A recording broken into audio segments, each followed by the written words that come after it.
So in my flying career, I just passed the 600-hour mark. I think I've got about 610 hours, and I've been flying for, gosh, probably 24 years now. It's been a long time.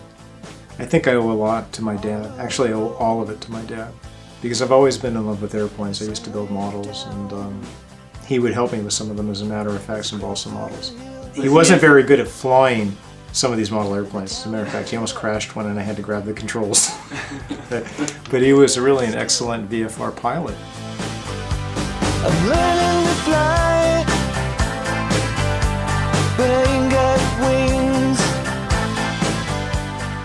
And he flew in the 1960s, probably from about 1966 to about 1974. So his career as a pilot was shorter than mine has been. He used it more for utility than I do it for the sheer passion of it. But we both kept logbooks, and I asked him about if he knew where his logbook was a while back. And he found it. And so I went through it, and there was about 2 years worth of entries there when he was learning to fly in, I believe, a Cessna 182 Skyline. And I remember that airplane. I remember going out to Bakersfield Meadows Field and helping him wash it. My buddy Jeff and I were out there one time helping him wash it. And we had these things on rubber bands, and you would shoot them up in the air and they would spin around like this. And we were goofing around out there, and he looked over and he scolded us, I remember. He goes, "You know what? If the tower sees those things, they're going to come down here and raise hell with you." I remember him saying that. It kind of scared us. But I had such good memories of him flying.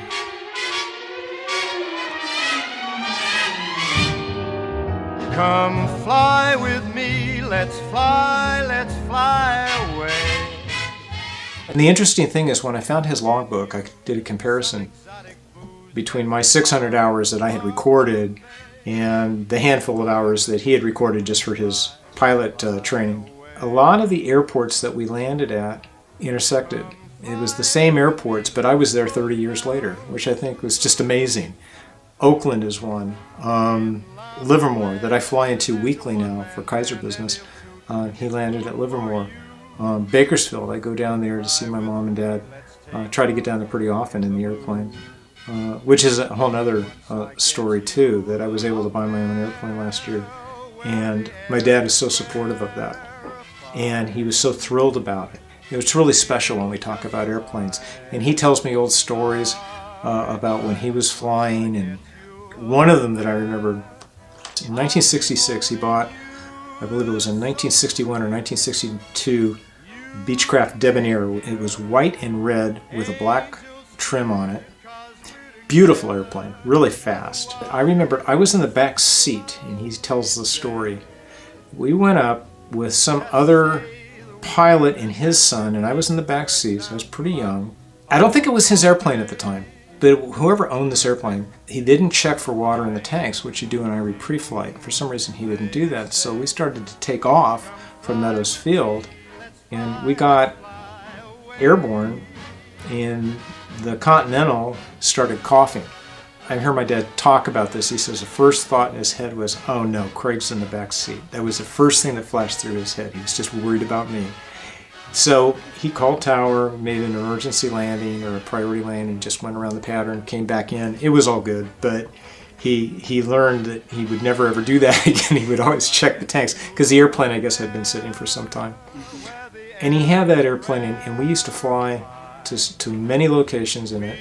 Then he took my mom, Wanda, up in the plane.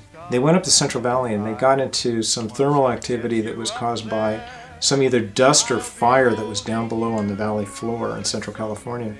And the airplane, with the two ladies in the back, the airplane climbed rapidly and got into some turbulence, and the stall buzzer went off. And it scared my mom, Wanda. That was kind of the end of them wanting to go places together. So he ended up selling the plane in 1974 when I was in high school as a senior. I never knew what happened to that airplane, and I kept tabs on it, tried to on the internet. So when I was still running a plane, I flew into Oakland, California one day for a Kaiser meeting.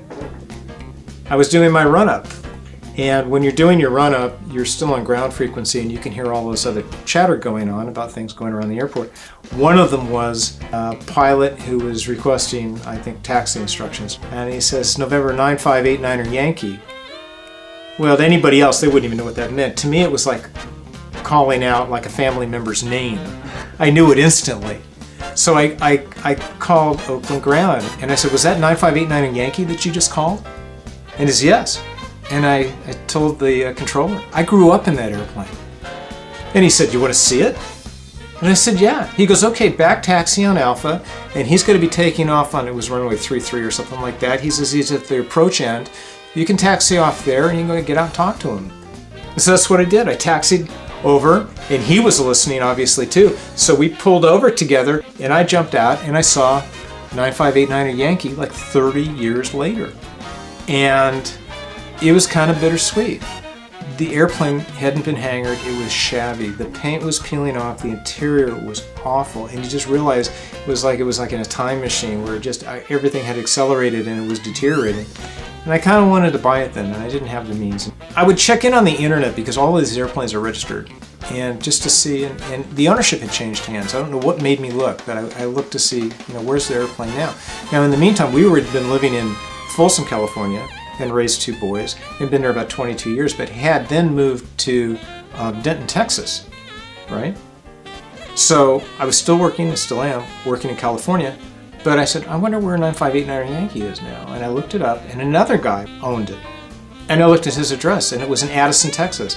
It was about 20 minutes from my house in Denton. The airplane had followed me out to Texas, which just kind of blew my mind. So I called the guy, and he had it repainted, and it looked gorgeous. I said, well, I'd like to see it. So I took my oldest son, Chase, out there, who sat in the back seat, and we made a nice little video of it, and I got to fly over our area here by the lake over our house. And the airplane it looks beautiful, and it's nice to know it's being well taken care of. But I thought, how amazing that it just keeps following me around. It showed up in Oakland, and then it showed up in Texas.